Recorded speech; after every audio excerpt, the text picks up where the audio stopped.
प्यारे दोस्तों, बहुत-बहुत स्वागत है आपका अपने चैनल यूजीसी नेट साहित्य दर्पण में। तो फ्रेंड्स, जैसा कि आप जानते हैं कि हम इंटरमीडिएट की तैयारी हिंदी विषय से इस चैनल के माध्यम से कर रहे हैं।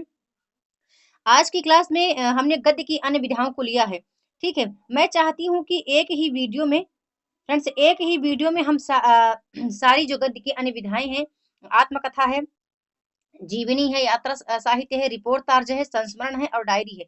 तो एक ही वीडियो में हम आज पढ़ेंगे इन प्रश्नोत्तरी के माध्यम से। ये 20 जो प्रश्नोत्तरी हमने लिए हैं महत्वपूर्ण, इन्हीं के माध्यम से मैं बताती चली जाऊँगी कि वो कौन-कौन से यात्रा साहित्यकार हैं, संस्मरण हैं, जीवनीकार हैं, डायरी हैं, जो आपको याद रखी हैं, उनके प्रकाशन वर्ष को, उनकी रचनाएँ को, रचनाकार को, ठीक है?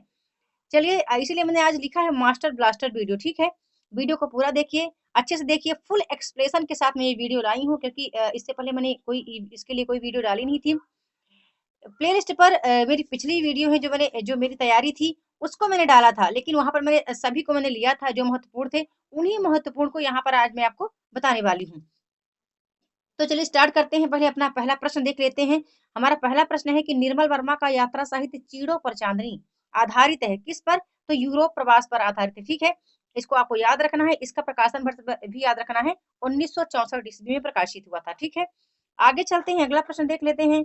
अगला प्रश्न बड़ा ही महत्वपूर्ण है कि निम्नलिखित में से कौन सी रचना जीवनी नहीं है? अब इसको देखने से पहले थोड़ा-सा मैं आपको बता दूँ कि कौन-कौन से यात्रा साहित्यकार हैं, जिनको आपको पढ़ना है।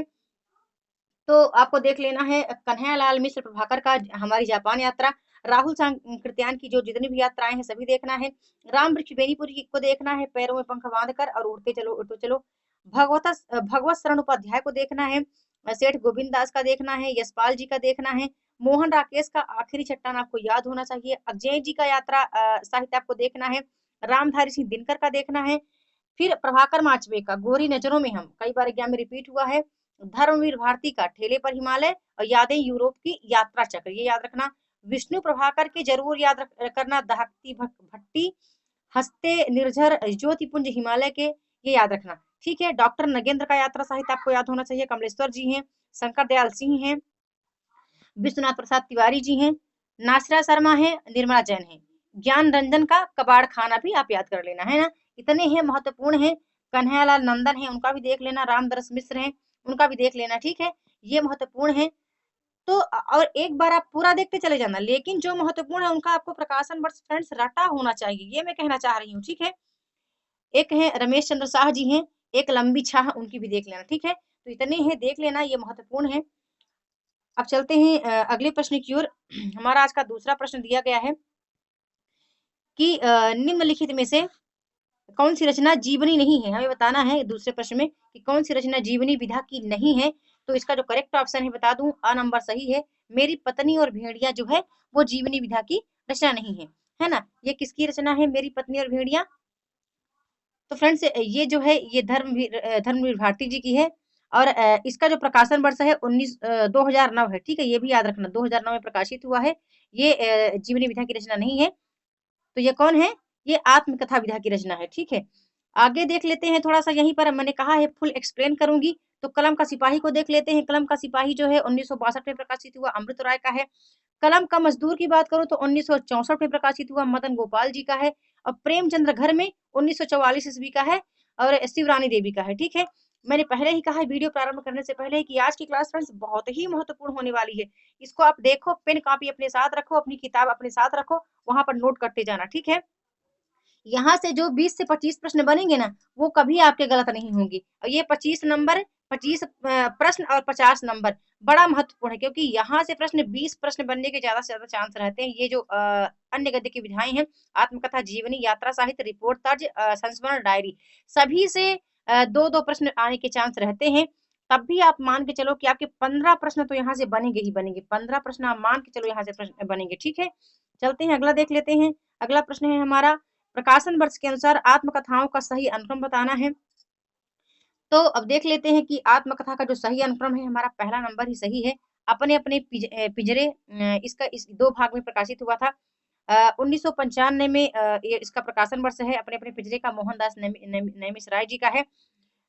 फिर यहीं पर जूठन की बात करूँ तो ओम प्रकाश वाल्मीकि जी का है। 1957 में इसका प्रकाशन वर्ष है। मुर्दहिया 2010 में प्रकाशित हुआ था और शिकंजे का दर्द जो है 2011 में सिकंजे का दर्द सुशीला टाकभोरे जी का है, और मुर्दहिया और मणिकर्णिका दोनों याद रखना तुलसी राम का है, ठीक है, तुलसीदास मत कर लेना, ओके। इसका जो मुर्दहिया है 2010, और इसका जो दूसरा पार्ट है मणिकर्णिका 2013 में प्रकाशित हुआ था। ये चीजें आपको याद रख लेनी है, ठीक है। अब यहीं पर मैं आपको जो आत्मकथा की बात चल ही रही है, दूसरा प्रश्न भी देखिए हमारे आत्मकथा से ही लिया गया है। हमें रचनाकारों का असंगत चयन करना है, कौन कौन से हैं। तो थोड़ा सा मैं आपको बता दूं कि कौन कौन से वो आत्मकथा लेखक हैं, आत्मकथाकार हैं, जिनको आपको देखना है, बिल्कुल आपको याद होना चाहिए। तो थोड़ा सा महिला आत्मकथाकारों की बात कर लूं फ्रेंड्स, ये सभी महिला आत्मकथाकार हैं। इनमें से आपको याद रखना है जानकी देवी बजाज को, प्रतिभा अग्रवाल को, कुसुम अंचल को, कृष्णा अग्निहोत्री को, पद्मा सचदेव को, मैत्रेयी पुष्पा को याद रखना, रमणिका ठाकुर गुप्ता को याद रखना, मन्नू भंडारी, प्रभा खेतान, चंद्र किरण सोनरक्षा, अनीता राकेश, ममता कालिया, चंद्रकांता। इतने लोगों को आपको याद रखना है। यदि चंद्रकांता को ना याद कर पाए तो ममता कालिया को जरूर याद रखना, प्रभा खेतान को भी याद रख लेना, ठीक है। ये हमारी महिला आत्मकथा लेखिकाएं हैं। फिर आगे थोड़ा सा पुरुष आत्मकथा लेखकों का जिक्र मैं कर दूंगी जब भी कोई ऐसा प्रश्न हमें मिल जाता है। तो चलिए बात कर लेते हैं इस प्रश्न का कि वो कौन आत्मकथाएं हैं जो असंगत हैं। तो अन्य से अनन्या बिल्कुल संगत है, प्रभा खेतान जी का है। और इसका जो फ्रेंड्स जो प्रकाशन वर्ष है अन्य से अनन्या का, तो बता दूं 2007 में प्रकाशित हुआ था, ठीक है। पिंजड़े की मैना ये भी सही है, चंद्र किरण सोनरेखा जी का है, ये 2008 में प्रकाशित हुआ था पिंजड़े की मैना। एक कहानी यह भी मन्नू भंडारी जी का, यह भी सही है, 2007 में यह प्रकाशित हुआ था। ममता कालिया की बात करूं तो ममता कालिया का जो है ये यहाँ पे गलत है, ये द नंबर हमारा सही है, ये असंगत है, ठीक है, ये असंगत का ही हमें चयन करना था। तो ये ममता कालिया जी हैं, ये यहाँ नहीं होना चाहिए। हादसे किसका है, रमणिका ठाकुर गुप्ता जी का है, और 2005 में यह प्रकाशित हुआ था हादसी। अब बात करूं ममता कालिया का क्या है, तो ममता कालिया जी का है कितने शहरों में कितनी बार, ठीक है, 2011 में प्रकाशित हुआ था, ये आप याद रखिएगा। आगे चलते हैं, अगला प्रश्न देख लेते हैं। निम्नलिखित दलित आत्मकथाएं कौन नहीं है, बताना है हमें कौन है जो दलित आत्मकथा नहीं है। ऐसे प्रश्न बहुत ज्यादा बनते हैं, इसलिए मैंने आज काफी मेहनत की है यहाँ पर। मुझे लगता है कि यहाँ से बनने वाला कोई प्रश्न आपका गलत नहीं होना चाहिए। सभी वीडियो को अच्छे से देखो, ध्यान से सुनो, जो चीजें मैं बताती चली जा रही हूँ उसको आप नोट भी करते जाना। तो कौन सी दलित आत्मकथा नहीं है ये बताना है आपको। तो इसका जो करेक्ट ऑप्शन है बता दूं कि दलित आत्मकथा नहीं है, तो जो ये द नंबर है ये करेक्ट है। आज के अतीत जो है दलित आत्मकथा नहीं है, ठीक है। अब चलिए थोड़ा बात कर लेते हैं कि यहाँ पर दलित आत्मकथाएं अपने अपने पिंजरे किसका है। मोहनदास नैमिष का नैमिष राय जी का है। फिर आपको दोहरा अभिशाप बताना है, तो दोहरा अभिशाप 1999 में प्रकाशित हुआ था, कौशल्या बसंती का है। फिर झोपड़ी से राजभवन किसका है, माता प्रसाद जी का है, 2002 में प्रकाशित हुआ था। अब आज के अतीत हमने देख ही लिया है कि भीष्म साहनी जी का है, 2003 में प्रकाशित हुआ था, और ये दलित आत्मकथा नहीं है। और ये जो और हैं दलित आत्मकथाएं हैं, और कौन कौन से दलित आत्मकथाकार हैं ये भी याद रखना। तो मोहनदास राय को आप याद रखना है, ओम प्रकाश वाल्मीकि को याद रखना है, कौशल्या बसंती को, माता प्रसाद को, सूरजपाल सिंह चौहान को देख लेना, धर्मवीर भारती को, सुशीला टाकभोरे को, ठीक है, और तुलसीराम जी को, और रमाशंकर आर्य का घुटन भी आप याद रख लेना। इतने ही हैं, लेकिन महत्वपूर्ण मात्र 4-5 ही हैं, उनको देख लेना। जैसे धर्मवीर भारती का याद रहना, सुशीला टाकभोरे का आपको याद रहना चाहिए, ओम प्रकाश वाल्मीकि हैं, मोहनदास नैमिष राय जी हैं, तो ये आप याद रखना। अब अगला प्रश्न देख लेते हैं। अगला प्रश्न है बड़ा महत्वपूर्ण है, इसका उत्तर फ्रेंड्स आपको बताना है कि तपती पगडंडियों पर पदयात्रा किस विधा की रचना है, ठीक है, आप बताना, ओके। तो सॉरी फ्रेंड्स, बिटिया रानी आ गई थी, माफ कीजिएगा। प्रश्न था कि आपको बताना था इसका उत्तर की तपती पगडंडियों पर पद यात्रा किस विधा की रचना है, और यह किसकी रचना है ये भी मुझे बता देना, ठीक है। चलते हैं अगले प्रश्न की ओर। अगला प्रश्न है हमारा, मुड़ मुड़ कर देखता हूँ किसकी रचना है, ठीक है, मुड़ मुड़ कर देखता हूँ किसकी रचना है आपको ये बताना है। तो इसका जो करेक्ट ऑप्शन हम देख लेते हैं, इसका हमारा करेक्ट ऑप्शन है राजेंद्र यादव जी का है, ब नंबर सही है। और इसका जो प्रकाशन वर्ष है 2001 है। और ये भी आप याद रखना थोड़ा सा कि ये आत्मकथा विधा की रचना है, ठीक है। एक इसकी किस विधा की रचना है, आत्मकथा विधा की रचना है, मुड़ मुड़ कर देखता हूँ। अब मैंने कहा है कि एक्सप्लेन करना है सारे जो जितने भी ऑप्शन है। तो देवराज उपाध्याय का बता दूं मैं आपको, बचपन के 2 दिन 1958 में प्रकाशित हुआ, और यौवन के द्वार पर 1970 में प्रकाशित हुआ, ये आप याद रखना। वहीं पर डॉक्टर नगेंद्र का है, आपको याद रखना है, अर्धकथा 1988 में प्रकाशित हुआ है। रविंद्रनाथ त्यागी है, ठीक है, रविंद्र लिखा है, रविंद्रनाथ त्यागी होना चाहिए था। बसंत से पतझड़ तक 2005 में प्रकाशित हुआ, ये भी आपको याद रखना है। है ना? ये आपने देख लिया। इस तरह के प्रश्न बनने के चांस हैं, ऐसे ही प्रश्न आएँगे और इससे हट के कोई प्रश्न नहीं आएगा, यहीं से प्रश्न बनेंगे, ठीक है? आगे चलिए देख लेते हैं, अगला प्रश्न है हमारा कि दस्तक ज़िंदगी की मोड़ ज़िंदगी का किसकी रचना है, ये बताना है। उसका करेक्ट ऑप्शन मैंने लिया है, वो प्रतिभा अग्रवाल जी का है। अब आप याद रखना कि दस्तक ज़िंदगी का जो है 1990 में प्रकाशित हुआ है और मोड़ ज़िंदगी का 1996 में। दस्तक ज़िंदगी का पहला पार्ट है और ये दूसरा पार्ट है मोड़ ज़िंदगी का। कभी-कभी प्रश्न पूछा जाता है कि ये विधा जो है दस्तक ज़िंदगी, मोड़ ज़िंदगी का, इसके कितने पार्ट हैं? या ये पूछ लिया जाता है कि मोड़ ज़िंदगी का इसका कौन-सा पार्ट है, ऐसा करके। तो ये चीज़ें आप याद रखिएगा। अगला प्रश्न आता है, सहचर है समय किस विधा की रचना है? तो इसका जो करेक्ट ऑप्शन है आपको बताना है, यहाँ हमने ले ही लिया है, आत्मकथा विधा की रचना है। रामदरस मिश्र इसके लेखक हैं। और सहचर है समय का जो प्रकाशन वर्ष है बता दूं फ्रेंड्स, 1999 है, ठीक है? 1999 इसका प्रकाशन वर्ष है। आज बहुत ही महत्वपूर्ण मैंने क्लास लिया है। मैं चाहती हूँ आप इस क्लास को लाइक करेंगे, सभी इस क्लास में आकर कमेंट करेंगे और मुझे बताएंगे कि आपको आज की वीडियो कैसी लग रही है। चलिए आगे देख लेते हैं, अगला प्रश्न हमारा है। अगला प्रश्न बताना है कि विश्वनाथ त्रिपाठी द्वारा लिखित व्योमकेश दरवेश किसके जीवन पर लिखी गई है? ठीक है, व्योमकेश दरवेश किसके जीवन पर लिखी गई है? तो हजारी प्रसाद द्विवेदी के जीवन पर आधारित है। इस तरह के प्रश्न बहुत ज्यादा बनने के चांस होते हैं, ठीक है? या बताना मुझे आप। इसका थोड़ा सा मैं आपको बता दूं प्रकाशन वर्ष, तो 2012 में प्रकाशित हुई है, ये भी याद रखना, ठीक है? आगे चलते हैं, शिखर से सागर तक किसकी रचना है, ये बताना है। तो ये कमल राय जी की है। अब आपको ये बताना है कि शिखर से सागर तक जो रचना है किसके जीवन पर लिखी गई जीवनी है? तो अगजेन जी के जीवन पर लिखी गई, ठीक है? अगजेन जी के जीवन पर लिखी गई है और 1986 ईस्वी इसका प्रकाशन वर्ष माना गया है। अब चलते हैं आगे देख लेते हैं। अगला प्रश्न है हमारा, स्मृति के झरोखे से और कथा शेष किस विधा की और किसके द्वारा रचित है? इसका जो करेक्ट ऑप्शन है यहाँ मैंने ले ही लिया है, राइट आंसर। बिंदु अग्रवाल ने लिखा है स्मृति के झरोखे से और कथा शेष लिखा है ज्ञान चंद्र जैन जी ने, और ये दोनों जीवनी विधा की रचना है। अब इसका थोड़ा सा प्रकाशन वर्ष भी फ्रेंड्स देखते जाना है कि ये जो स्मृति के झरोखे से है 1999 में प्रकाशित हुई है और भारत भूषण अग्रवाल जी की जीवनी है, ठीक है? भारत भूषण अग्रवाल जी की जीवनी है जिसको बिंदु अग्रवाल जी ने लिखा है। और कथा से इसको आपको देखना है, तो इसका जो प्रकाशन वर्ष है 1999 ही है, लेकिन ये किसकी जीवनी है? अमृतलाल नागर की जीवनी है और जिसको ज्ञानचंद्र जैन जी ने लिखा है। तो ये चीजें आप नोट करते जाना, ठीक है? उम्मीद करती हूँ आज आप पेन कॉपी लेकर बैठे होंगे। आगे देख लेते हैं, अगला प्रश्न हमारा है, निम्नलिखित में से कौन राहुल सांकृत्यायन की रचना नहीं है? आपको बताना है कौन है जो राहुल सांकृत्यायन की रचना नहीं है। तो करेक्ट ऑप्शन हमारा द नंबर है, आखिरी चट्टान जो है राहुल सांकृत्यायन जी की रचना नहीं है। फिर आपको बताना है कि आखिरी चट्टान का प्रकाशन वर्ष है, तो ये किसका है? ये मोहन राकेश जी का है और 1953 में प्रकाशित हुआ है। अब थोड़ा सा और भी देख लेते हैं कि ये जो राहुल सांकृत्यायन जी की रचना है चीन में कम्यून, तो 1959 में प्रकाशित हुई है। घुमक्कड़ शास्त्र 1948 में प्रकाशित हुई है और 1952 में यात्रा के पन्ने प्रकाशित हुए हैं। इनकी कुछ और यात्राएं हैं, मेरी तिब्बत यात्रा, मेरी लद्दाख यात्रा, चीन में क्या देखा, ये भी हैं, तो आप देख लेना। इनकी सभी यात्रा जो यात्रा वर्णन है उनको आप देख लीजिएगा।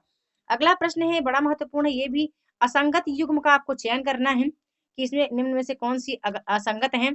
ये सभी बता दूं यात्रा साहित्य की रचनाएं हैं फ्रेंड्स, और आज की वीडियो बड़ी इंपॉर्टेंट है आपके लिए। यहाँ पर देखिए कौन सा असंगत है, तो इसका जो करेक्ट ऑप्शन है हम बता दें, ये द नंबर असंगत है। जिंदगी मुस्कुराई शिवपूरन सहाय की नहीं है, किसकी है? ये रचना किस सॉरी, ये सभी रचनाएं संस्मरण विधा की है, माफ कीजिएगा, संस्मरण विधा की रचना सभी है ये। और आपको बताना है यहाँ पर कि असंगत युग्म कौन है। तो पैरों में पंख बांधकर राम वृक्ष बेनीपुरी का है, ये क्या है? ये यात्रा साहित्य है। फिर अरे आयाबर रहेगा अजय जी का है। फिर पृथ्वी परिक्रमा जो है ये सेठ गोविंद दास का है, ठीक है? लेकिन यहाँ पर असंगत जो है जिंदगी मुस्कुराई सी पूरन सहाय का नहीं है। ये किसका है? आप बताना मुझे ये किसका है? और ये किस विधा की रचना है? तो बता दूं ये संस्मरण विधा की रचना है, जिंदगी मुस्कुराई। और यहाँ पर यदि बात करूं श्री पूरन सहाय की कौन सी रचना है, तो वे दिन वे लोग है, ठीक है? वे दिन वे लोग है ना? तो उम्मीद करती हूँ आपको आज की वीडियो काफी अच्छी लग रही होगी और इनके प्रकाशन वर्ष आपको बताती जा रही हूँ कि पैरों में पंख बांध कर 1953 में प्रकाशित हुआ है।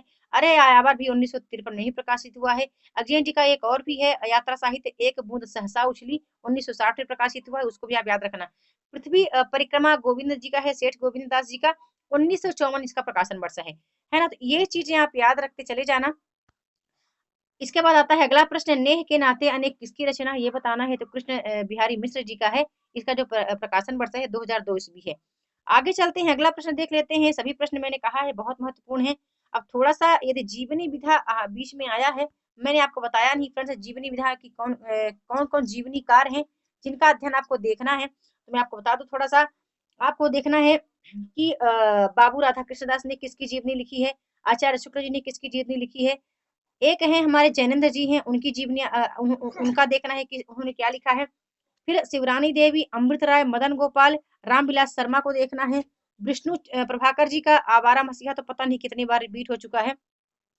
फिर थोड़ा-सा आप देख लेना जीवनी में, यहाँ रेखा चित्र पर टिक किया तो रेखा चित्र मत समझ लेना, हम बात कर रहे हैं जीवनी विधा की। जीवनी विधा में आप देख लेना शिव सागर मिश्र को देख लेना, थोड़ा-सा देख लेना आप शिव सागर मिश्र हैं ही। इसके बाद आपको देखना है कि अग्नि सेतु किसकी जीवनी है, विष्णु चंद्र शर्मा की है, तो ये देख लेना, ठीक है। अभी जीवनीकार और हैं जिसमें आपको देखना है रांगे राघव ने की जीवनी किसने लिखी है, स्मृति स्मृति के झरोखे से किसकी जीवनी है, कथा शेष किसकी है, जो कि मैंने आज आपके वीडियो में ले लिया है। व्योमकेश दरवेश किसकी जीवनी है, से शिखर से सागर तक किसकी जीवनी है। मतलब काफी सारे जो प्रश्न है जीवनी विधा से मैंने ले लिए हैं, लेकिन फिर भी आपको देखते जाना है, ठीक है। अभी हमारा प्रश्न है रेखा चित्र से, कि निम्नलिखित में से कौन सी रचना रेखा चित्र विधा की नहीं है। तो चलिए देख लेते हैं, इसका जो हमारा करेक्ट ऑप्शन है द नंबर सही है। दीवान खाना जो है वो रेखा चित्र विधा की रचना नहीं है। बाकी अतीत के चलचित्र जो है रेखा चित्र विधा की रचना है। अब बात करूं इसका प्रकाशन वर्ष जो है तो 1941 में प्रकाशित हुआ था। अब महादेवी जी की और जो रेखा चित्र विधा की रचनाएं हैं, स्मृति के की रेखाएं हैं 1953 ईस्वी, मेरा परिवार 1972 ईस्वी, तो इसको भी आपको याद रखना है, ठीक है। आगे चले देख लेते हैं, चेतना के बिंब डॉक्टर नगेंद्र का है, 1967 इसका प्रकाशन इस वर्ष है। यहीं पर कुछ शब्द कुछ रेखाएं जो है विष्णु प्रभाकर जी का है, इसका जो प्रकाशन वर्ष है 1964 ईस्वी है। अब आपको ये देखना है कि दीवान खाना जो है ये पद्मा सचदेव जी का नहीं है, ठीक है। पद्मा सचदेव जी का है मितवा घर, अमराई, ये है मितवा घर 1995 में प्रकाशित हुआ था और 2000 में अमराई प्रकाशित हुआ है। अब आपको इस तरह के प्रश्नों पर ज़्यादा नज़र रखना होगा। यदि उम्मीद करती हूँ आप इतनी ही वीडियो को नोट कर लेते हैं, लिख लेते हैं और समझ लेते हैं प्रकाशन वर्ष सहित, तो यहाँ से बनने वाला कोई प्रश्न आपका फ्रेंड्स कभी गलत नहीं होगा। आगे चलते हैं, देखते हैं हिंदी का पहला रिपोर्टाज किसे माना गया है। आपको ये बताना है। तो बड़ा ही महत्वपूर्ण प्रश्न है कि हिंदी का पहला रिपोर्टाज किसे माना गया है। इसका करेक्ट ऑप्शन है लक्ष्मीपुरा को। और बता दूं लक्ष्मीपुरा जो है ये किसका है, शिवदान सिंह चौहान जी का है। 1938 इसका प्रकाशन वर्ष है, ठीक है। 1938 में प्रकाशित हुआ था, रूपाभ पत्रिका में यह प्रकाशित हुआ था, ये भी आपको याद रखना है। आगे चलते हैं, देखते हैं निम्नलिखित में से कौन सी रचना रेणु जी की नहीं है। ये सभी रचनाएं जो है संश्रवण विधा की रचनाएं हैं। आपको बताना है कि रेणु जी की कौन सी रचना है जो कि नहीं है। तो ऋण जल धन जल है जो कि 77 में प्रकाशित हुआ 1977 में। एकलव्य के नोट्स हैं, ये 1978 में प्रकाशित हुआ है। ओ सॉरी, इसका प्रकाशन वर्ष मुझे क्लियर सटीक याद नहीं है, लेकिन नेपाली क्रांति की कथा जो है 1978 में प्रकाशित हुआ है। अब आप देख रहे हैं कि ऋण जी की रचना कौन नहीं है, तो तूफानों के बीच जो है वो ऋण जी की रचना नहीं है, ठीक है। ये संस्मरण विधा की रचनाएं हैं, लेकिन तूफानों के बीच जो है क्या है, रिपोर्टाज विधा की रचना है और 1941 में प्रकाशित हुई है।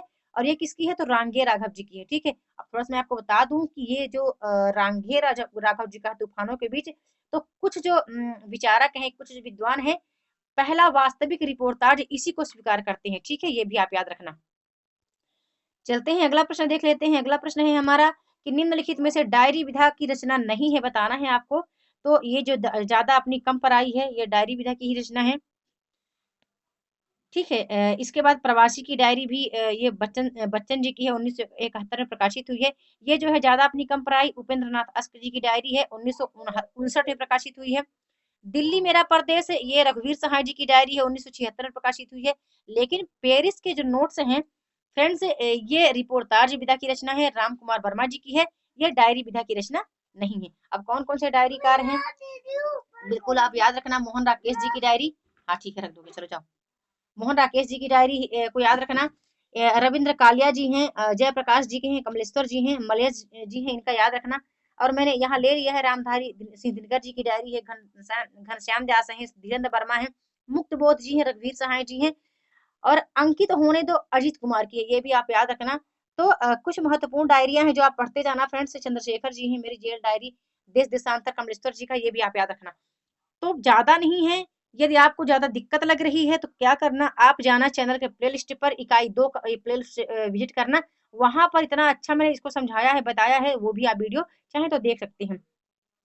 अगला प्रश्न हमारा आ गया कि हिंदी साहित्य में डायरी विधा का प्रवर्तन किसकी रचना से माना जाता है?